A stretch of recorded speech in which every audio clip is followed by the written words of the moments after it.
¿Qué pasaría si te dijera que existe un país tan pequeño que podrías cruzarlo en un solo día, pero tan extraordinario que los científicos aún no terminan de comprenderlo? Un territorio donde la tierra respira fuego bajo tus pies, donde los árboles tienen más vida que algunos continentes enteros, y donde el océano guarda secretos que la humanidad apenas comienza a descifrar. Hoy no vas a conocer una postal turística. Hoy vas a descender, punto por punto, hasta el corazón de uno de los lugares más asombrosos que el planeta ha producido. Quédate hasta el final, porque lo que escucharás en el número 1 cambiará para siempre la manera en que ves este rincón del mundo. Costa Rica ocupa apenas 51.100 kilómetros cuadrados en el Istmo Centroamericano, una extensión comparable a la de Eslovaquia o el estado de Virginia en los Estados Unidos. Sin embargo, dentro de esa superficie diminuta convive el 6% de toda la biodiversidad del planeta Tierra. Ese dato, repetido por biólogos y geógrafos desde hace décadas, sigue siendo imposible de asimilar del todo. Menos del 0,1% de la superficie terrestre alberga una de cada 16 especies conocidas por la ciencia. Desde las profundidades del Pacífico hasta los picos nublados de la cordillera de Talamanca, Costa Rica es una máquina de vida que funciona a una escala que la razón apenas puede sostener. Descenderemos hoy desde el dato número 25 hasta el número 1.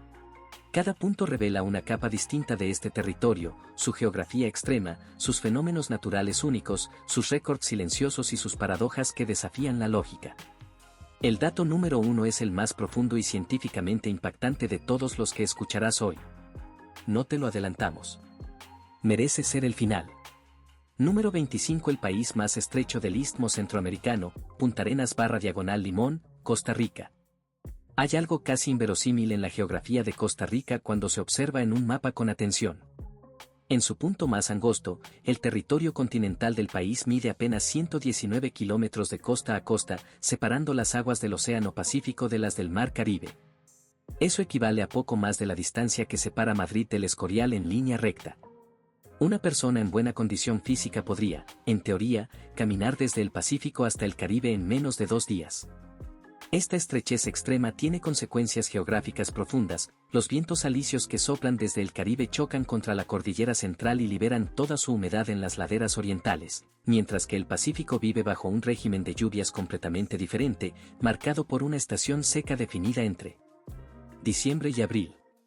Dos mundos climáticos distintos, separados apenas por una cadena de volcanes y montañas. Esta peculiaridad ha generado ecosistemas radicalmente diferentes a ambos lados del país, selvas caribeñas perpetuamente húmedas donde llueve más de 4.000 milímetros al año, frente a bosques tropicales secos en el Pacífico Norte que sobreviven meses sin una sola gota de lluvia. La estrechez del istmo también ha convertido a Costa Rica en un corredor biológico obligatorio para especies migratorias que se mueven entre América del Norte y América del Sur. Aves, mariposas, mamíferos e insectos atraviesan este puente de tierra desde hace millones de años, lo que explica, en parte, esa densidad biológica imposible que define al país. Cuando miras ese mapa y ves cuán delgada es esa franja de tierra, lo que en realidad estás viendo es uno de los accidentes geográficos más fértiles y funcionalmente importantes de todo el hemisferio occidental. Número 24. El volcán que tiene 2 océanos en su cima, Volcán Irazú, Cartago. A 3.432 metros sobre el nivel del mar, el volcán Irazú no solo es el punto más elevado de la cordillera volcánica central de Costa Rica, es el único lugar del país desde el cual, en días de excepcional claridad atmosférica, es posible observar simultáneamente el Océano Pacífico y el Mar Caribe. 2 masas de agua separadas por todo el ancho del istmo, visibles desde un único punto de tierra firme. Este fenómeno visual, raro en cualquier lugar del mundo, ha fascinado a viajeros y científicos desde que el explorador alemán Alexander von Humboldt describió fenómenos similares en los Andes a comienzos del siglo XIX. El Irazú tiene una historia eruptiva violenta y bien documentada. Su erupción más recordada comenzó en 1963 y se prolongó durante casi 2 años, cubriendo la ciudad de San José con una capa de ceniza y destruyendo cosechas en toda la meseta central. Coincidió, con una ironía histórica imposible de ignorar, con la visita del presidente John F. Kennedy a Costa Rica en marzo de ese mismo año. La lluvia de ceniza recibió al mandatario estadounidense como si el propio volcán quisiera recordar quién era el verdadero poder en este territorio. Hoy, en la cima del Irazú, existe un cráter principal de unos 1050 metros de diámetro y 300 metros de profundidad cuyas paredes muestran estratos geológicos de distintas épocas eruptivas, como las páginas de un libro escrito en piedra.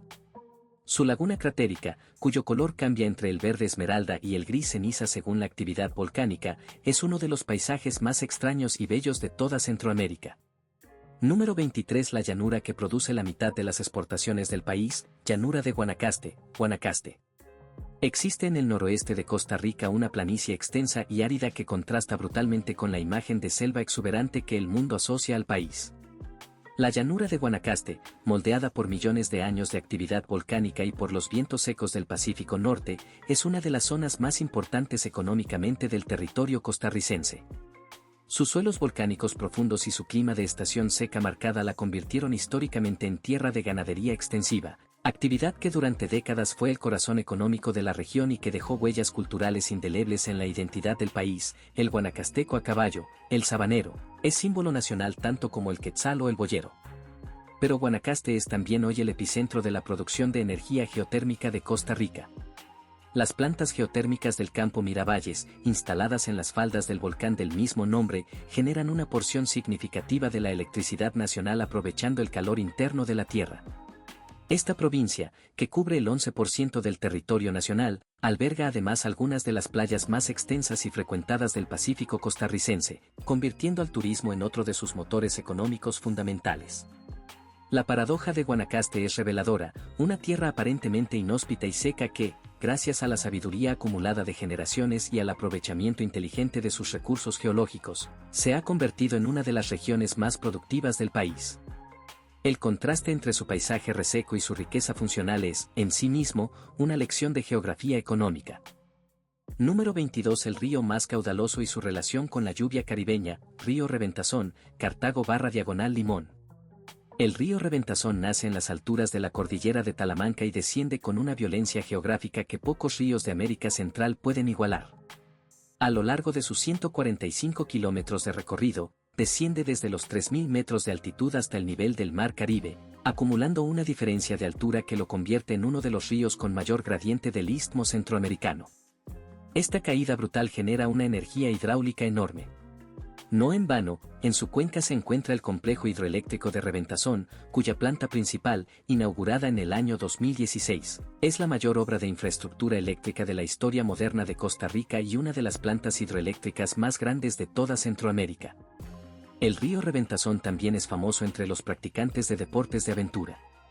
Sus rápidos de clase 3 y 4 en la sección de Pacuare, nombre con el que a veces se confunde su cuenca vecina, han colocado a la región entre los mejores destinos de rafting del mundo, apareciendo de manera recurrente en las listas de las experiencias acuáticas más impresionantes del planeta. Pero lo que más impresiona al geógrafo no es su poder hidroeléctrico ni su atractivo para el turismo de aventura, sino la relación casi perfecta que tiene con el régimen de lluvias caribeño. La vertiente atlántica de Costa Rica recibe precipitaciones durante prácticamente todo el año, y el Reventazón actúa como colector de toda esa agua que cae sobre las montañas orientales, canalizando hacia el Mar Caribe un volumen de agua que alimenta ecosistemas, comunidades y turbinas con una regularidad que pocas cuencas del mundo pueden ofrecer. Número 21. La cordillera que divide dos mundos climáticos, cordillera de Talamanca, San José/Cartago/Limón/Punta Arenas. La cordillera de Talamanca es la columna vertebral del sur de Costa Rica y la cadena montañosa más extensa y elevada de toda Centroamérica. Con más de 200 kilómetros de longitud y picos que superan los 3.800 metros, esta cordillera no es volcánica, a diferencia de las otras cadenas montañosas del país. Es una formación plutónica, levantada por la colisión de placas tectónicas a lo largo de decenas de millones de años. Esta diferencia de origen geológico es fundamental, mientras que los volcanes de la cordillera central renuevan constantemente los suelos con sus cenizas y lavas, los suelos de Talamanca son más antiguos, más ácidos y sustentan ecosistemas muy distintos. La cordillera actúa como una muralla climática de proporciones épicas. En su vertiente caribeña, recibe la humedad de los vientos alisios y genera una de las zonas de mayor precipitación del hemisferio occidental. En su vertiente pacífica, el efecto de sombra pluviométrica crea condiciones mucho más secas.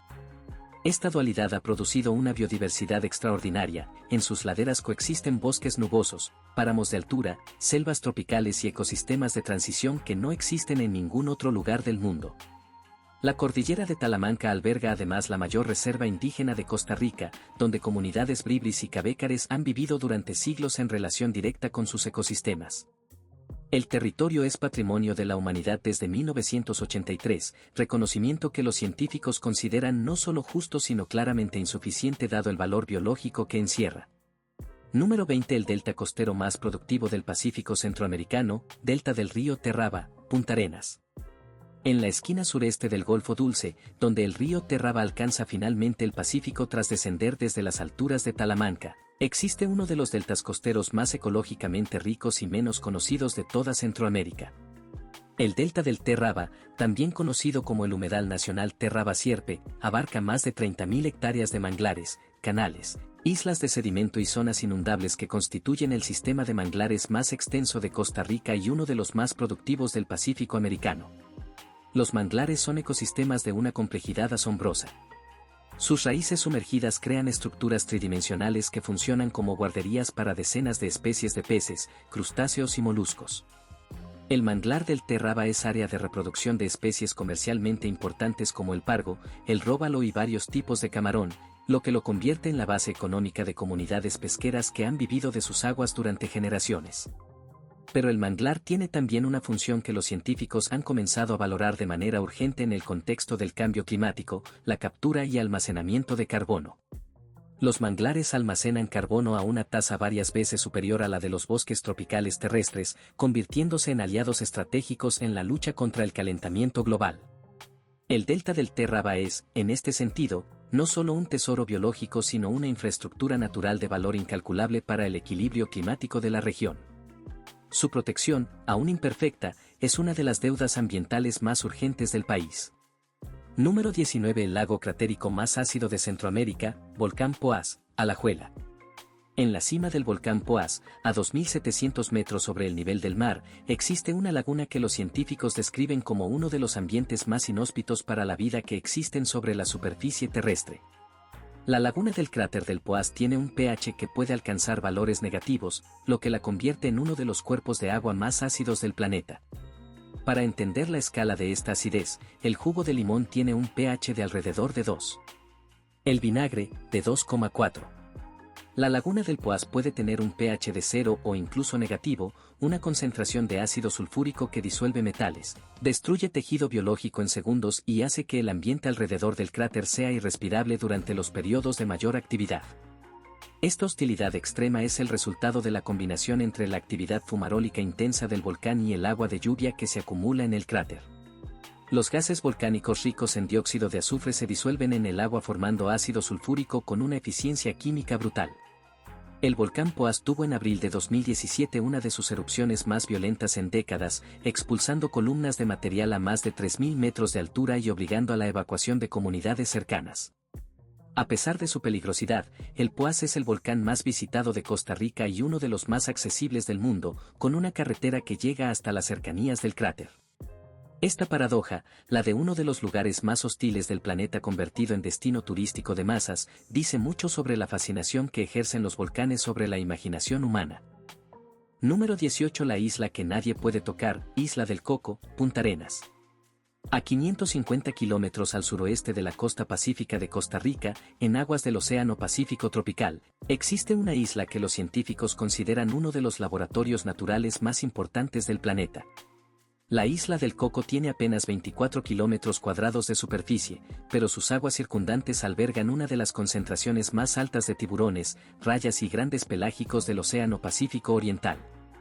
El encuentro de corrientes oceánicas frías y cálidas alrededor de la isla crea una zona de afloramiento de nutrientes que atrae a una cadena trófica completa, desde el fitoplancton hasta el tiburón ballena, pasando por bancos de miles de tiburones martillo que se congregan en sus aguas en una danza circular hipnótica que ha sido fotografiada y filmada en algunas de las imágenes submarinas más impactantes jamás capturadas. La isla del Coco es patrimonio natural de la humanidad desde 1997. Solo se permite el acceso a investigadores científicos y a un número muy limitado de buzos bajo condiciones estrictamente reguladas. Esta restricción no es arbitraria, el ecosistema de la isla es tan frágil y tan irrepetible que la presencia humana no controlada podría dañar en años lo que la evolución tardó millones de años en construir. Los marineros del pasado la llamaron la Isla del Tesoro, inspirando leyendas de piratas y riquezas enterradas.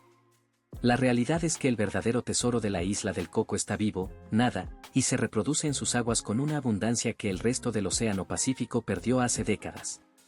Número 17. El bosque nuboso más famoso del mundo, Monteverde, Punta Arenas. En las laderas de la cordillera de Tilarán, a una altitud de entre 1200 y 1800 metros, existe un tipo de ecosistema que los ecólogos consideran entre los más complejos y amenazados del planeta, el bosque nuboso. Y en Costa Rica existe el más famoso de todos. Monteverde, cuyo nombre lleva décadas apareciendo en los libros de ecología, en los documentales de naturaleza y en las listas de los lugares que todo biólogo debe visitar antes de morir. Es un bosque donde la niebla no es un fenómeno meteorológico ocasional sino el estado permanente del ambiente. Las nubes atrapadas por las montañas alimentan directamente la vegetación a través de la condensación. Los árboles no solo reciben agua de lluvia, sino que literalmente beben de la niebla que los rodea. Esta humedad constante ha generado una flora epífita de una riqueza sin parangón. En Monteverde, cada árbol es un ecosistema en sí mismo, sus ramas, corteza y raíces están cubiertas por cientos de especies de orquídeas, bromelias, musgos, líquenes y helechos que viven sobre él sin parasitarlo. Se han documentado en esta zona más de 2.500 especies de plantas, más de 400 de aves y más de 100 de mamíferos en un área que no supera los 30.000 hectáreas de reserva. El quetzal, esa ave de plumas tornasoladas que las civilizaciones mesoamericanas elevaron a símbolo de libertad y divinidad, encuentra en Monteverde uno de sus últimos refugios seguros en el continente americano. Número 16. La fosa oceánica más profunda del Pacífico centroamericano, fosa mesoamericana, frente a las costas del Pacífico. Pocas personas que visitan las playas del Pacífico costarricense saben que a pocos kilómetros de la orilla, bajo la superficie azul del océano, el fondo marino cae en un abismo de proporciones geológicas aterradoras. La fosa mesoamericana, también conocida como fosa de América Central, se extiende paralela a toda la costa pacífica desde México hasta Costa Rica y alcanza profundidades superiores a los 6.700 metros en algunos puntos frente a las costas costarricenses. Esta fosa es el resultado directo de la subducción de la placa del Coco bajo la placa caribeña, el mismo proceso tectónico que ha generado todos los volcanes de Costa Rica y que sigue produciendo el 80% de los terremotos que sacuden el país cada año. La velocidad de subducción de la placa del Coco es una de las más altas registradas en el mundo, avanza hacia el noreste a una velocidad de entre 7 y 9 centímetros por año. Aunque eso suena insignificante, en términos geológicos es casi frenético. Esta velocidad explica por qué Costa Rica tiene una de las densidades sísmicas más altas del planeta y por qué sus volcanes son tan activos y tan frecuentemente renovadores. La fosa es, en esencia, el motor tectónico que mantiene vivo y geológicamente joven a todo el territorio costarricense. Sin ella, no habría volcanes, no habría montañas, no habría la diversidad de suelos que hace posible esa explosión de vida que caracteriza al país. La belleza de las costas costarricenses descansa, literalmente, sobre un abismo. Número 15. La red de áreas protegidas más densa de Latinoamérica, Sistema Nacional de Áreas de Conservación, todo el país. Costa Rica protege legalmente el 26% de su territorio nacional bajo alguna figura de conservación, parques nacionales, reservas biológicas, refugios de vida silvestre, zonas protectoras y humedales. Si se suman las áreas marinas protegidas, el porcentaje de territorio bajo protección supera el 30%. Para un país de 51.000 kilómetros cuadrados, esta densidad de protección no tiene parangón en América Latina y muy pocos equivalentes en el mundo. Pero la historia de esta red de parques es también la historia de una decisión política extraordinaria tomada en un momento en que pocos países del mundo pensaban siquiera en términos de conservación a escala nacional. En las décadas de los años 60 y 70 del siglo XX, Costa Rica perdía su cobertura forestal a un ritmo alarmante, empujada por la expansión ganadera y agrícola. Para 1983, solo quedaba en pie alrededor del 26% del bosque original. Fue la respuesta institucional a esta devastación, el Sistema Nacional de Áreas de Conservación, lo que detuvo el colapso y comenzó la recuperación. Hoy, la cobertura boscosa del país ha vuelto a superar el 52% de su territorio, uno de los pocos casos documentados en el mundo de una nación que logró revertir la deforestación a escala nacional. Esta recuperación no fue milagrosa, fue el resultado de políticas públicas deliberadas, de pago por servicios ambientales que compensó a propietarios de tierra por mantener sus bosques en pie, y de una cultura ambiental construida durante décadas que convirtió la conservación en parte de la identidad nacional. Número 14. El golfo que regula el clima de toda una provincia, Golfo de Nicoya, Guanacaste/Punta Arenas. El Golfo de Nicoya es el estuario más grande de Costa Rica y uno de los más productivos del Pacífico centroamericano. Con 130 kilómetros de longitud y entre 20 y 50 kilómetros de ancho, este cuerpo de agua semicerrado actúa como un regulador térmico e hídrico para toda la región del Pacífico norte y centro del país. La mezcla de aguas marinas con el aporte de ríos como el Tempisque genera condiciones de salinidad y temperatura variables que sustentan una productividad biológica extraordinaria. El Golfo de Nicoya ha sido históricamente la principal zona pesquera artesanal de Costa Rica. Sus aguas alimentaron durante siglos a las poblaciones costeras de Guanacaste y Punta Arenas, y sus manglares, que bordean gran parte de su costa interior, funcionan como criaderos naturales de camarón, corvina, pargo y decenas de otras especies de importancia comercial. La ciudad de Punta Arenas, principal puerto del Pacífico costarricense durante más de un siglo, creció y se desarrolló gracias a la riqueza del Golfo. Hoy el Golfo enfrenta presiones serias, la contaminación de sus aguas por agroquímicos que llegan con los ríos, la sobrepesca y el deterioro de sus manglares amenazan la productividad que durante generaciones pareció inagotable. Los biólogos marinos que monitorean el Golfo hablan de señales de estrés ecosistémico que, de no atenderse, podrían transformar uno de los estuarios más ricos de Centroamérica en un cuerpo de agua empobrecido en pocas décadas. El Golfo de Nicoya es, en este sentido, el espejo donde Costa Rica puede ver las consecuencias de sus propias contradicciones entre desarrollo y conservación. Número 13. La llanura caribeña y su selva sin estación seca, llanura de Tortuguero, Limón. En el extremo noreste de Costa Rica, entre la cordillera central y el mar Caribe, se extiende una llanura fluvial de una humedad tan persistente y tan absoluta que parece desafiar el concepto mismo de estación. La llanura de Tortuguero recibe más de 5.000 milímetros de lluvia al año, con meses donde las precipitaciones superan los 600 milímetros, convirtiendo a esta región en una de las zonas de mayor pluviosidad de todo el continente americano. Esta lluvia casi continua ha generado una red de ríos, canales, lagunas y pantanos que hace prácticamente imposible el desplazamiento terrestre. Tortuguero no tiene carreteras. La única forma de llegar es por vía fluvial o aérea. Esta inaccesibilidad ha sido, paradójicamente, la mayor protección de su ecosistema. Las canales de Tortuguero constituyen el sistema de vías fluviales naturales más extenso de Costa Rica y son el hábitat de caimanes, nutrias, manatíes, tortugas de agua dulce y más de 350 especies de aves. Pero Tortuguero es mundialmente conocido por una razón que va más allá de su biodiversidad cotidiana. Sus playas son el sitio de anidación de tortugas marinas más importante del Atlántico Occidental. La tortuga verde, la tortuga baula, la tortuga carey y la tortuga laúd llegan cada año a desovar en sus arenas. Solo la tortuga verde deposita en Tortuguero entre 17.000 y 400.000 nidos por temporada, cifras que oscilan dramáticamente según el año pero que en sus picos convierten a esta playa en el mayor evento reproductivo de tortugas marinas del planeta. Número 12. El sistema volcánico activo más joven de Centroamérica, Volcán Turrialba, Cartago. A pocos kilómetros del volcán Irazú, pero con un temperamento radicalmente diferente, el Turrialba es hoy el volcán más activo de Costa Rica y uno de los más activos de toda Centroamérica. Su actividad reciente, iniciada con fuerza a partir del año 2010 y con erupciones de mayor intensidad entre 2015 y 2018, ha generado columnas de ceniza y gas que han obligado a cerrar el Aeropuerto Internacional Juan Santamaría en múltiples ocasiones y ha cubierto de polvo volcánico comunidades agrícolas en un radio de decenas de kilómetros. El Turrialba tiene 3 cráteres en su cima, a 3.340 metros de altitud.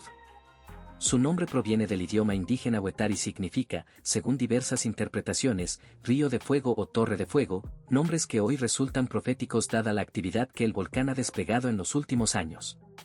Lo que hace al Turrialba particularmente interesante para los vulcanólogos no es solo su actividad reciente, sino la composición química de sus emisiones. Los gases que libera contienen altas concentraciones de dióxido de azufre y cloro, componentes que al mezclarse con la humedad atmosférica generan lluvias ácidas que han quemado la vegetación en sus laderas superiores y han transformado el paisaje de sus cercanías en un escenario casi lunar. La zona de exclusión alrededor del volcán, establecida por las autoridades costarricenses, es un recordatorio constante de que bajo la superficie idílica de Costa Rica, la Tierra sigue siendo un planeta vivo y en permanente ebullición. Número 11. La zona de mayor diversidad de anfibios del hemisferio norte, Reserva Biológica Bosque Nuboso de Monteverde y zonas adyacentes, Punta Arenas. Costa Rica tiene registradas alrededor de 200 especies de anfibios, una cifra que coloca al país entre los 5 territorios con mayor diversidad de anfibios por kilómetro cuadrado en el mundo. En las zonas nubosas y húmedas del país, la concentración de ranas, salamandras y sicilies alcanza densidades que los herpetólogos describen como incomparables con cualquier otro lugar del hemisferio norte. Las ranas de dardo venenoso, que pertenecen a la familia Dendrobatidae y que producen algunas de las toxinas biológicas más potentes conocidas por la ciencia, tienen en Costa Rica su mayor diversidad fuera de Sudamérica.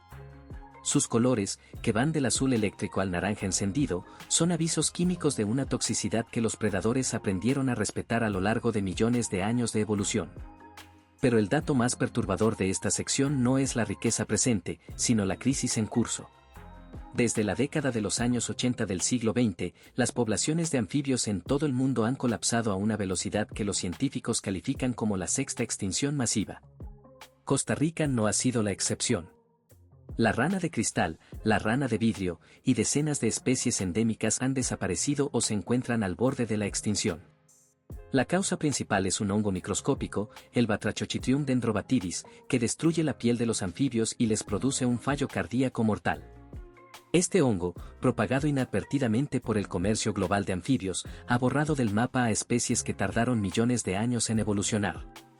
La historia de los anfibios de Costa Rica es la historia más honesta del conflicto entre el mundo moderno y la biología que lo sostiene. Número 10. El corredor biológico que conecta dos continentes, corredor biológico mesoamericano, todo el territorio. Costa Rica ocupa una posición geográfica única que la ciencia de la biogeografía tardó décadas en comprender en toda su dimensión. El Istmo Centroamericano es el único puente terrestre que conecta América del Norte con América del Sur, y Costa Rica ocupa la porción más estrecha y boscosa de ese puente. Durante la mayor parte de los últimos 70 millones de años, los dos grandes continentes americanos estuvieron separados por un océano. Fue hace apenas 3 millones de años, con la elevación definitiva del Istmo de Panamá, que las faunas de ambos continentes comenzaron a mezclarse en el evento que los biólogos llaman el Gran Intercambio Biótico Americano. Armadillos y zarigüeyas marcharon hacia el norte. Tapires, perezosos y pumas descendieron hacia el sur. Costa Rica fue la autopista de ese intercambio, y su biodiversidad actual es, en parte, el resultado directo de ese encuentro continental. Hoy, el Corredor Biológico Mesoamericano, una iniciativa de conservación que intenta conectar mediante parches de bosque los fragmentos de hábitat que sobreviven en todo el istmo desde México hasta Panamá, tiene en Costa Rica su tramo más conservado y funcional. El corredor no es solo un concepto conservacionista, es el mecanismo por el cual las especies pueden moverse, adaptarse al cambio climático buscando condiciones más favorables y mantener la diversidad genética necesaria para sobrevivir. Sin él, los fragmentos de bosque se convierten en islas biológicas que, según la teoría de biogeografía insular, están condenadas a perder especies de manera predecible y sistemática con el paso del tiempo. Número 9. La formación de esferas de piedra más enigmática del mundo precolombino, Delta del Diquís, Punta Arenas. En la región del Delta del Diquís, en el sur de Costa Rica, la civilización precolombina dejó uno de los legados más misteriosos y geométricamente perfectos que el ser humano ha producido antes de la era industrial. Las esferas de piedra del Diquís, elaboradas por culturas precolombinas que habitaron la región entre los años 600 y 1500 de nuestra era, son objetos esféricos de granodiorita pulida con un grado de perfección geométrica que resulta difícil de explicar con las herramientas disponibles en esa época. Las más grandes pesan más de 15 toneladas y alcanzan diámetros de hasta 2 metros y 50 centímetros. No hay dos esferas exactamente iguales en tamaño, pero todas comparten esa redondez casi perfecta que ha fascinado a arqueólogos, matemáticos y aficionados desde que el mundo occidental las descubrió en la década de los años 30 del siglo XX, cuando las bulldozers de la compañía bananera United Fruit Company comenzaron a deforestar la región para plantar bananales y se las encontraron escondidas entre las raíces de la selva. Se han encontrado más de 300 esferas. Muchas fueron destruidas o movidas de su emplazamiento original durante el siglo XX, lo que dificulta enormemente el estudio de su función original. Las que permanecen in situ sugieren que estaban organizadas en patrones geométricos y astronómicos que los arqueólogos aún intentan descifrar. Las esferas del Diquís son patrimonio de la humanidad desde el año 2014, el único sitio arqueológico de Costa Rica con ese reconocimiento. Número 8. El manglar que almacena más carbono que un bosque tropical, Parque Nacional Marino Ballena y Costas del Pacífico Sur, Punta Arenas. Los manglares de Costa Rica contienen uno de los secretos más importantes para el futuro del planeta que la mayoría de las personas ignora por completo. Estudios realizados por el Centro Agronómico Tropical de Investigación y Enseñanza, con sede en Turrialba, han determinado que los manglares costarricenses almacenan en sus suelos y en su biomasa cantidades de carbono que superan en varios órdenes de magnitud la capacidad de captura de los bosques tropicales terrestres del mismo país. El mecanismo es bioquímico y está relacionado con las condiciones anaeróbicas de los suelos inundados. En ausencia de oxígeno, la materia orgánica no se descompone con la misma rapidez que en suelos bien aireados, y el carbono queda atrapado en capas de sedimento que pueden tener siglos o milenios de antigüedad. Este carbono azul, como los científicos llaman al carbono almacenado en los ecosistemas costeros, representa una de las soluciones más eficientes y económicamente viables para mitigar el cambio climático. Restaurar una hectárea de manglar destruido equivale, en términos de captura de carbono, a plantar varias hectáreas de bosque tropical. Costa Rica tiene hoy alrededor de 42.000 hectáreas de manglares, distribuidas principalmente en sus costas pacífica y caribeña. La pérdida de estos manglares, que alcanzó cifras alarmantes en las décadas de los años 70 y 80 del siglo XX por la expansión de la camaronicultura y el turismo, no liberó solo carbono a la atmósfera, destruyó la guardería biológica de la que dependen las pesquerías costeras que alimentan a decenas de miles de familias costarricenses. Número 7. La zona de mayor precipitación de toda Centroamérica, vertiente caribeña de la cordillera de Talamanca, Limón. Existe en Costa Rica un lugar donde el concepto de temporada lluviosa resulta completamente irrelevante porque la lluvia nunca para. Las laderas caribeñas de la cordillera de Talamanca, y en particular la zona alrededor del poblado de Itoy Cerere en la provincia de Limón, registran precipitaciones anuales que superan los 7.000 milímetros en algunos puntos. Para contextualizar esa cifra, Madrid recibe alrededor de 430 milímetros de lluvia al año. Londres, alrededor de 600. Nueva York, alrededor de 1.100. La zona más lluviosa de la vertiente caribeña costarricense recibe en un año lo que Madrid recibe en más de 15 años. Esta lluvia colosal es el resultado de la geometría perfecta entre los vientos alisios cargados de humedad del Caribe y la pared montañosa de Talamanca, que los fuerza a ascender bruscamente, enfriarse y liberar toda su carga de agua en las laderas orientales. El resultado ecológico es una selva de una densidad y una complejidad biológica que supera incluso a la mayoría de las selvas amazónicas en términos de especies por hectárea. Los árboles crecen a velocidades extraordinarias. Las epífitas cubren cada centímetro disponible de corteza y rama. La descomposición de la materia orgánica es tan rápida que lo que cae muerto al suelo puede reintegrarse al ciclo biológico en semanas. Esta zona es también una de las menos exploradas de Costa Rica, en parte por su inaccesibilidad y en parte porque la lluvia constante hace cualquier trabajo de campo un ejercicio de resistencia física y logística que pocos investigadores están dispuestos a sostener durante meses. Número 6. El fenómeno de bioluminiscencia más intenso del Pacífico costarricense, Golfo Dulce, Punta Arenas. El Golfo Dulce es uno de los 3 únicos fiordos tropicales del mundo y el único de toda América Central.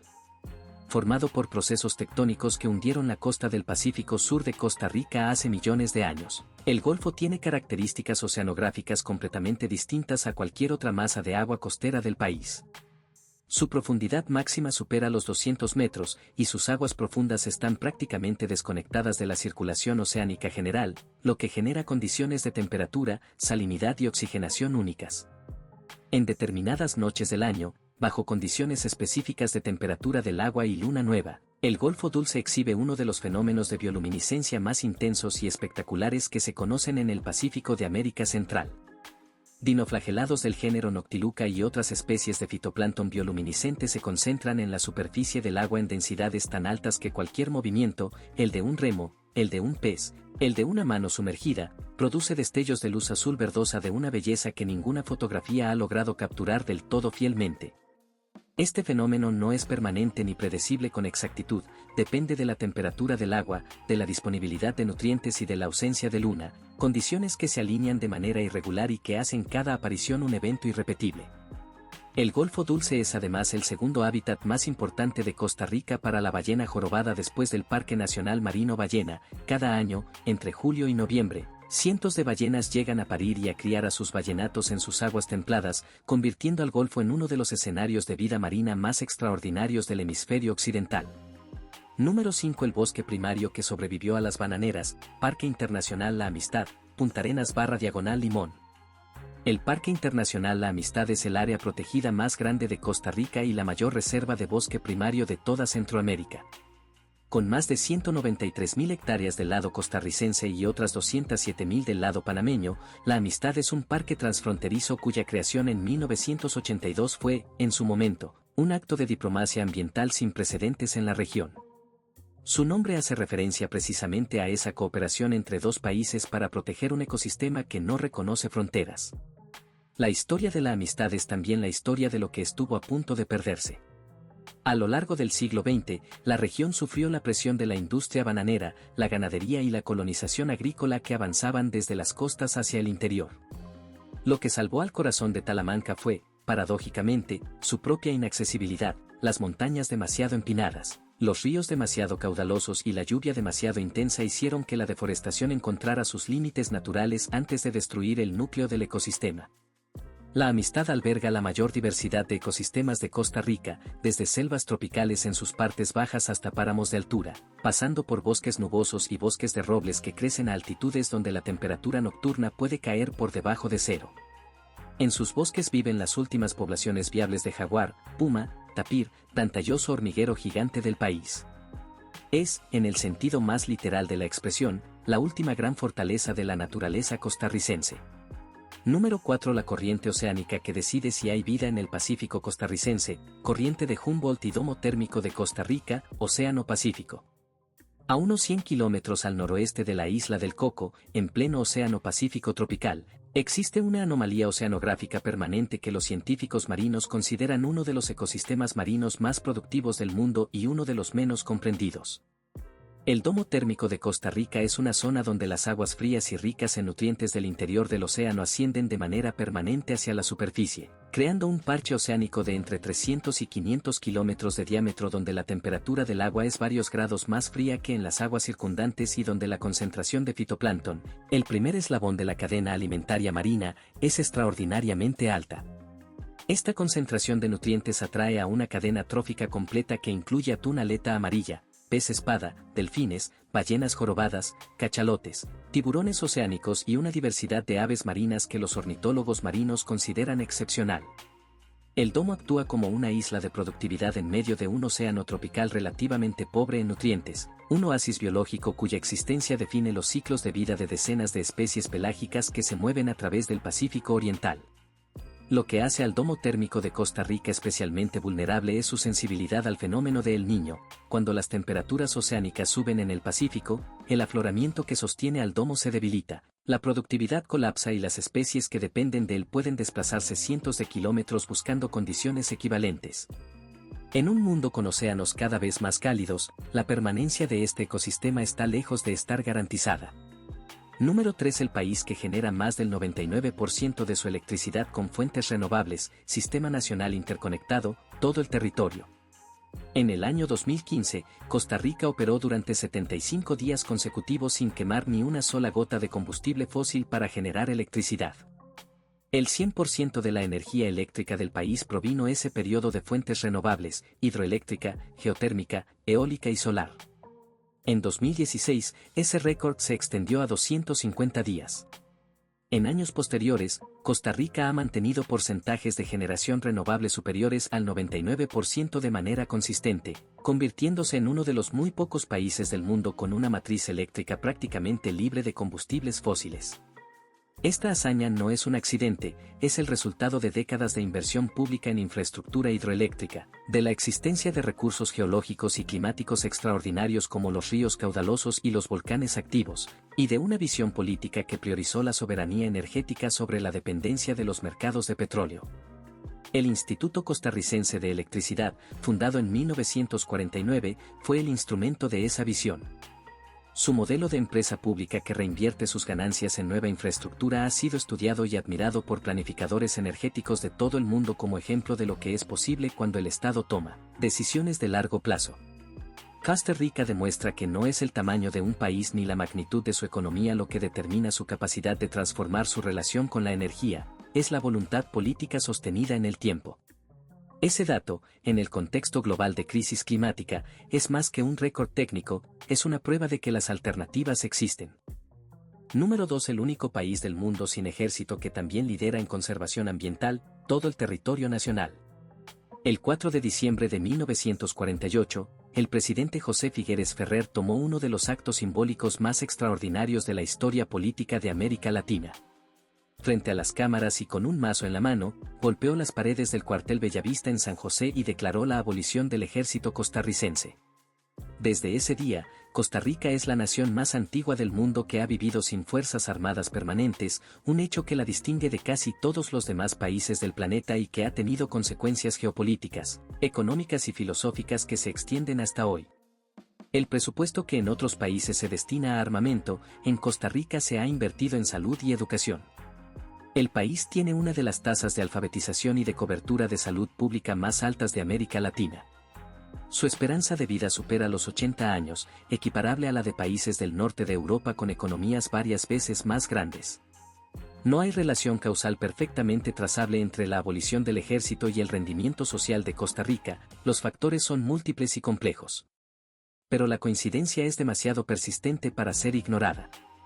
Y hay una segunda dimensión de esta decisión que pocas personas suelen conectar, la misma cultura política que llevó a abolir el ejército, la misma disposición a ver el futuro en términos de bienestar colectivo y no de poder coercitivo, es la que décadas después produjo el sistema de áreas protegidas, el pago por servicios ambientales y la matriz energética renovable.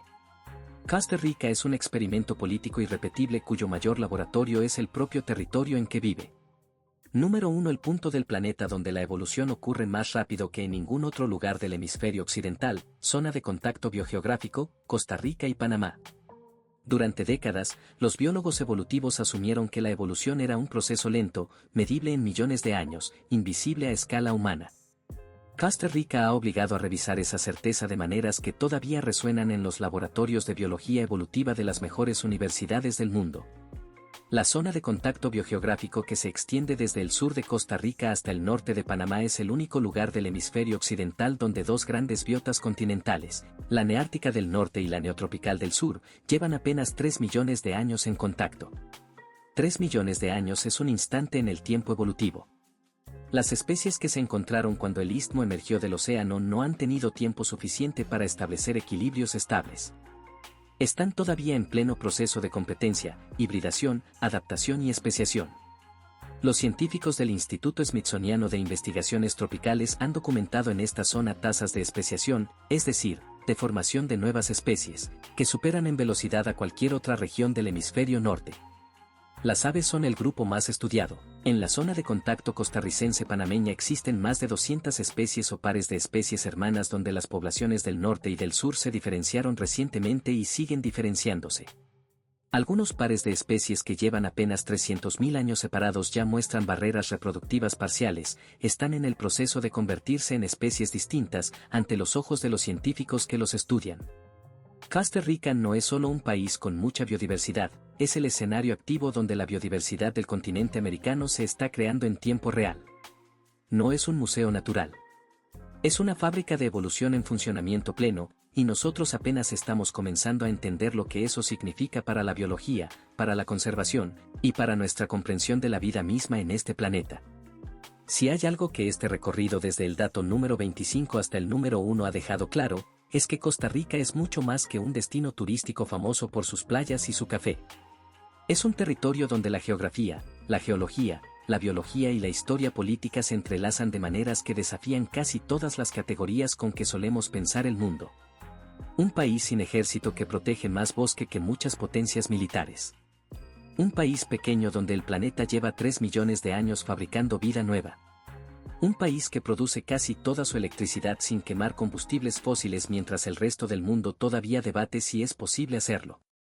¿Cuál de estos 25 datos cambió más tu manera de ver a Costa Rica? Cuéntanos en los comentarios.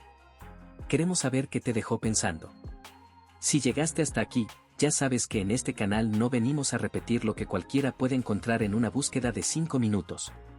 Venimos a mirar el mundo de frente, con datos que pesan y con historias que se quedan. Si este video te aportó algo, suscríbete al canal y activa las notificaciones para no perderte lo que viene. Comparte este video con alguien que ame la geografía o que todavía crea que Costa Rica es solo pura vida. Y prepárate, porque el próximo destino que vamos a explorar juntos tiene secretos que harán que lo de hoy parezca solo el comienzo.